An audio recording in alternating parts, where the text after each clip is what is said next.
Welcome students, আজকে তোমাদের একটা আরআরবি এএলপির উপর একটা প্র্যাকটিস সেট করাবো।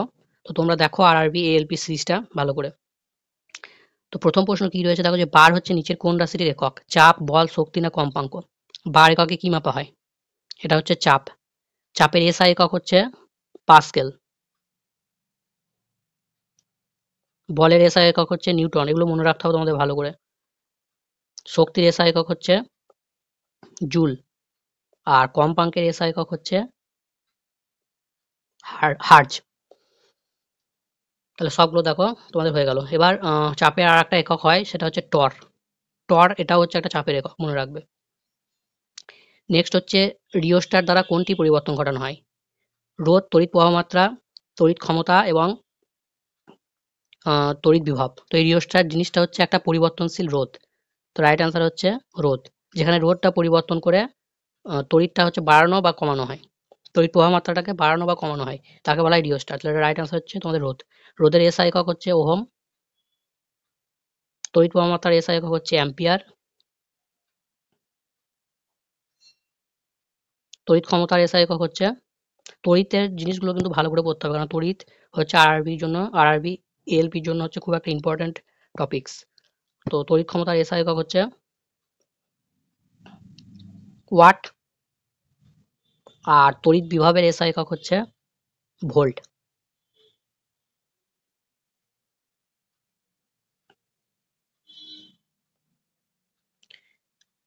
আচ্ছা, নেক্সট কোয়েশ্চেন কি রয়েছে, যে কোনটি তড়িতের সর্বাধিক পরিবাহী? বেস্ট কন্ডাক্টর অফ ইলেকট্রিসিটি কোনটি? রূপা, অ্যালুমিনিয়াম, সোনা এবং তামা। রাইট আনসার হচ্ছে সিলভার বা রূপা হচ্ছে বেস্ট কন্ডাক্টর অফ ইলেকট্রিসিটি। আর এই সোনা থেকে মনে রাখবে, এই সোনাকে বলা হয় নোবেল ধাতু। সোনা এবং প্ল্যাটিনাম এগুলোকে বলা হয় নোবেল ধাতু। তারপর একটা প্রবলেম রয়েছে, দেখো এ ধরনের প্রবলেম তোমাদের আসে, যে তিনটি রোধকে শ্রেণীতে, আচ্ছা সরি, এটা কোশ্চেনটা একটু গন্ডগোল আছে। এখানে তোমার তিনটি সমান রোধকে হবে। তিনটি সমান রোধকে শ্রেণীতে যুক্ত করলে তুল্য রোধ হয় 90 ওহম। তাহলে রোধ তিনটিকে সমান্তরালে যুক্ত করলে তুল্য রোধ কত হবে? তো কোশ্চেনটা আমরা প্রথমে একটু বুঝে নিয়ে করব, তারপর আমরা শর্টকাটে দেখে নেবো কিভাবে করতে পারি। তো তিনটে তোমাদের শ্রেণীতে, মানে এরকম তিনটে রোধকে জোড়ানো হয়েছে। তাহলে শ্রেণীতে কি করতে হয়? যোগ করতে হয়। তাহলে তিনটে আছে, তাহলে আর প্লাস আর প্লাস আর মানে 3R। তাহলে 3R সমান হচ্ছে তোমাদের 90। তাহলে আর সমান কত হয়ে যাবে? আর সমান হচ্ছে 30। এবার এই 30 রোধ তিনটেকে হচ্ছে সমান্তরালে যুক্ত করতে হবে। ঠিক আছে, তাহলে সমান্তরালের ক্ষেত্রে তোমাদের ফর্মুলা কত হয়? সমান্তরালের ফর্মুলা হচ্ছে এটা। যতগুলো রোধ থাকবে, এখানে তিনটে রয়েছে, তাহলে তিনটে, তার মানে 1/30 1/30 1/30। তাহলে কত হচ্ছে তোমাদের? 3/30। তাহলে 3/30, তাহলে 3/30 মানে হচ্ছে 1/10। 1/10, তাহলে 1/r সমান 1/10। তাহলে আর সমান কত হচ্ছে? 10 ওহম। 10 ওহম। তাহলে রাইট আনসার হচ্ছে তোমাদের 10 ওহম। তাহলে আর সমান 10 ওহম। উল্টে দিতে হবে। এবার দেখো শর্টকাটে কিভাবে করবে। যদি সমান মানের রোধ থাকে তাহলে অবশ্যই 3R সমান হচ্ছে 90। তাহলে আর সমান তোমরা দেখে নিলে যতগুলো থাকবে, তিনটে রোধ থাকলে 3R, চারটে থাকলে 4R, পাঁচটা থাকলে 5R, এইভাবে। তো এখান থেকে আর হচ্ছে 30। আর এখানে সমান্তরালের ক্ষেত্রে তোমাদের যতগুলো আছে তত দিয়ে ভাগ করে দিতে হবে। তাহলে তিনটে রয়েছে, তাহলে 30/3। চারটে থাকলে তোমাদের 4 দিয়ে ভাগ করতে হতো, পাঁচটা যদি থাকে 5 দিয়ে ভাগ করতে হতো। এটা কিন্তু সমান মানের রোধ থাকলে তবেই হবে, এটা কিন্তু খেয়াল রাখতে হবে। সমান মানের রোধ থাকলে তবেই করতে পারবে এভাবে। তাহলে এখান থেকে তোমাদের বেরিয়ে যাচ্ছে দেখো 10। আশা করি ক্লিয়ার হয়ে গেছে একদম। নেক্সট দেখো বলেছে যে থাইরক্সিন সংশ্লেষণের জন্য কোনটি অপরিহার্য? কোন এলিমেন্টটা হচ্ছে অপরিহার্য? থাইরক্সাইন হরমোনটি কোন গ্রন্থি থেকে ক্ষরিত হয়? Thyroid, thyroid gland. অপশনগুলো কি? ফসফরাস, পটাশিয়াম, সোডিয়াম এবং আয়োডিন। তো রাইট অ্যান্সার হবে এটার আয়োডিন।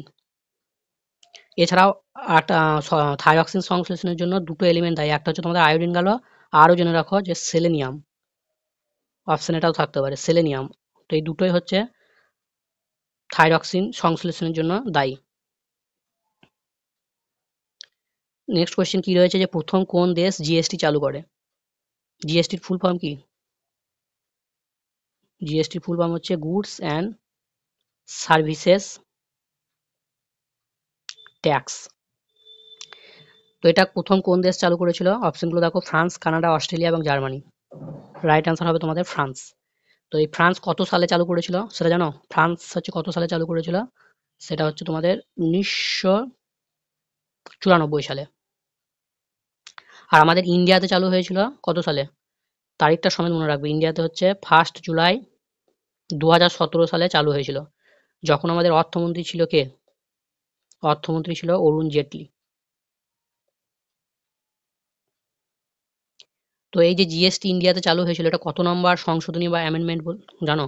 কত নম্বর সংশোধনী বা অ্যামেন্ডমেন্ট তে আমাদের জিএসটি চালু হয় ভারতবর্ষে?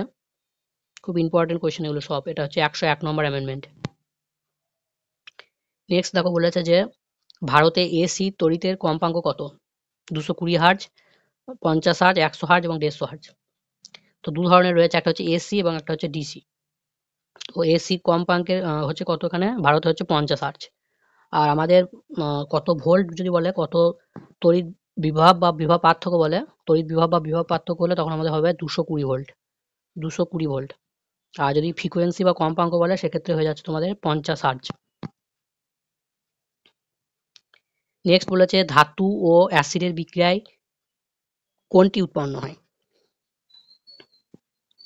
তো ধরো যেকোনো একটা ধাতু জিঙ্ক আর একটা অ্যাসিড, তো এই বিক্রিয়া ঘটালে হচ্ছে তোমাদের ZnCl2, এই কোশ্চেনটা এসেছিল একবার, তো এটা হচ্ছে ZnCl2 প্লাস তোমাদের হচ্ছে এখান থেকে হাইড্রোজেন।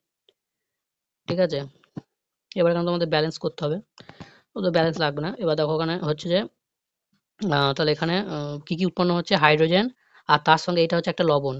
ঠিক আছে, তাহলে রাইট আনসার হচ্ছে তোমাদের হাইড্রোজেন এবং লবণ। ধাতু এবং অ্যাসিডের বিক্রিয়ায় হাইড্রোজেন এবং লবণ উৎপন্ন হবে।